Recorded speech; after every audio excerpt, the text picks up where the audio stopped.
Friends, welcome back. दोस्तों, Serbia की कुछ लेटेस्ट वैकेंसीज हम आपके साथ शेयर करने जा रहे हैं इस ब्लॉग में। देखिए, सर्बिया के बारे में पहले ही मैं आपको बहुत कुछ बता चुका हूं कि सर्बिया क्यों जाना चाहिए, सर्बिया की क्या स्पेशलिटी है। कुछ ऐसी बातें हैं जो कि शायद आपको ना पता हो अगर आप नए फॉलोअर हैं हमारे चैनल के। देखिए, सर्बिया हालांकि अभी शेंगन जोन का मेंबर कंट्री नहीं है, लेकिन सर्बिया बहुत जल्द यूरोपियन यूनियन और शेंगन जोन का मेंबर कंट्री बनेगा। साथ ही साथ अगर आप सर्बिया में 6 से 12 महीने काम करते हैं, ऑफकोर्स यहाँ से जाने के बाद आपकी आईडी बनती है सर्बिया की।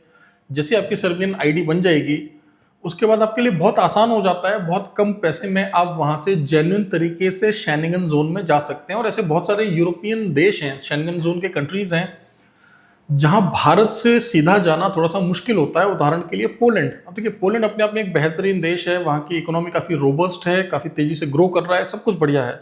लेकिन जब भी आप पोलैंड का वर्क वीजा भारत से अप्लाई करते हैं तो समस्या क्या आती है? या तो वर्क परमिट लेट आ जाता है, या फिर आपको डेट्स नहीं मिलते सबमिशन के लिए। वहीं दूसरी तरफ अगर आप सर्बिया में काम कर रहे होंगे जेन्युइन आईडी पर, और सर्बिया में जाने के मात्र 6 महीने बाद ही मैं तो कहूंगा कि आप अपने जो है शेंगन का आगे का वीजा प्रोसेस की प्रक्रिया को स्टार्ट कर दें। यहाँ आप काम करते रहें और वहां आपका शेंगन का प्रोसेस स्टार्ट हो जाएगा। लेकिन एक और पहलू जो आपको समझना है वो ये है कि उदाहरण के लिए, मैं उदाहरण दे रहा हूँ, उदाहरण के लिए भारत से या नेपाल से शेंगन जोन में जाने का जो खर्चा लगता है, उदाहरण ले लेते हैं कि मान लीजिए 10 रुपए लगते हैं। तो अगर आप सर्बिया से माइग्रेट करेंगे जेन्युइन वीजा पर तो खर्चा कितना लगेगा? 4 से 5 रुपया लगेगा। आपको बात समझ आया? 50 से 60% कम खर्चे पर आप सर्बिया से दूसरे बेहतरीन शेंगन देशों में माइग्रेट कर सकते हैं दोस्तों। ठीक है, यानी कि सर्बिया मतलब एक सीढ़ी है शेंगन जोन की। क्लियर हुआ? तो जैसे बहुत सारे लोग जो कि हमारे पास आवेदन करते हैं, तो मैं आप लोगों को इसलिए बता रहा हूँ बार बार कि शेंगन देशों में जाना बहुत ही अच्छा है, कुछ गलत नहीं सोच रहे हैं, बिल्कुल सही सोच रहे हैं। ठीक है, लेकिन शेंगन देशों में क्या होता है, कई बार प्रोसेस डिले हो गया, वर्क परमिट आ गया, मान लीजिए आपको अपॉइंटमेंट नहीं मिल रहा है, फ्रस्ट्रेट हो जाते हैं लोग। तो उसका सही रास्ता क्या है? या तो आप यहाँ पर वेल एस्टेब्लिश्ड हैं, आपको जो है कोई दिक्कत नहीं है, आपका गुजारा चल रहा है, अच्छे से काम धंधा चल रहा है, फिर तो आप वेट कर लीजिए, कोई बात नहीं। लेकिन अगर आप यहाँ पर खाली बैठे हैं, स्ट्रगल कर रहे हैं, आपकी लिमिटेड सेविंग्स है जो कि आप इन्वेस्ट कर रहे हैं और वो भी खत्म हो रही है धीरे धीरे, फिर मैं आपको कहूँगा कि आप गल्फ चले जाएँ, रशिया चले जाएँ, या आप गल्फ से मतलब समझिए कि आप सारे जितने जीसीसी कंट्रीज हैं वहाँ चले जाएँ, या रशिया का आजकल काम बहुत चल रहा है वहाँ चले जाएँ, या फिर आप नॉर्थ मैसेडोनिया या सर्बिया जैसे देश में चले जाएं। उससे लाभ क्या होगा? यहाँ का काम कंपैरेटिवली जल्दी हो जाता है, सक्सेस रेट काफ़ी हाई होता है। अब आप चले गए, अब आपने पैसा कमाना स्टार्ट कर दिया, और जब आप शेंगन का काम जैसे आपका मटेरियलाइज हो जाएगा तो आप गल्फ से भी फ्लाई कर सकते हो, कहीं से भी फ्लाई कर सकते हो, क्योंकि आप तो जेन्युइन वीज़ा पर फ्लाई कर रहे हो ना। तो क्या दिक्कत है? बात समझ आया?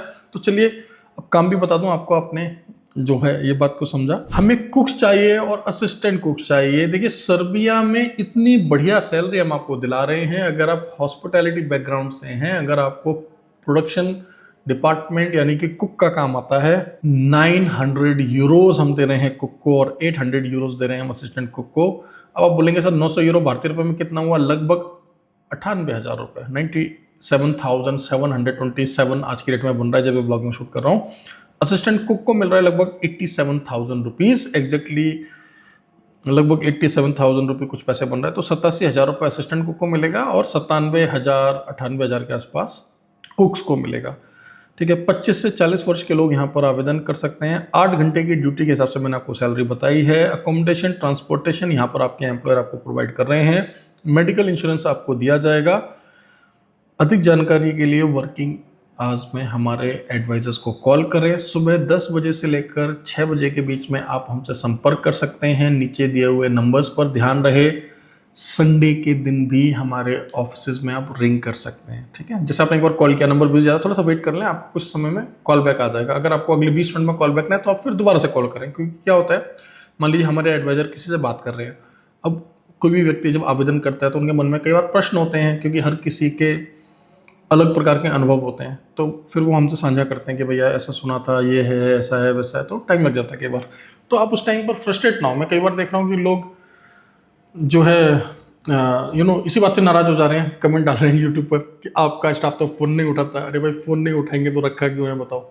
9 घंटा बैठ के क्या करेंगे ऑफिस में? हम लोग भी CRM यूज़ करते हैं, कॉल्स की डिटेल आ जाती है, कितनी कॉल्स अटेंड करी हैं। तो समझिए आप, इतनी नाराज़गी नहीं होनी चाहिए आपकी। थोड़ा सा पेशेंस आपको रखना पड़ेगा अगर आपको विदेश में जाना है जेन्युइन तरीके से। और जब आपका नंबर आएगा तो आपको भी समय दिया जाएगा और आप अपॉइंटमेंट लेकर फिजिकली हमारे ऑफिस में भी विजिट कर सकते हैं। फिलहाल स्टाफ से बात करने का, काउंसलिंग का कोई चार्ज नहीं है। बाकी का आपको पता है, भारत सरकार विदेश मंत्रालय से लाइसेंस एजेंसी कॉन्ट्रामेंटस पिछले कई वर्षों से हम लोग काम कर रहे हैं। ठीक है दोस्तों, तो यह थी सर्बिया से संबंधित कुछ इंपॉर्टेंट जानकारी जो कि मैंने आपको दी। इस वीडियो को लाइक करने के साथ साथ चैनल को सब्सक्राइब जरूर कर लें। टेलीग्राम पर, व्हाट्सएप पर हमारे ऑफिशियल चैनल है, वहाँ पर भी हमें रेगुलरली फॉलो करते रहें, जिससे कि कोई भी अच्छी वैकेंसी आपसे ना छूटे। Thank you very much, all the best.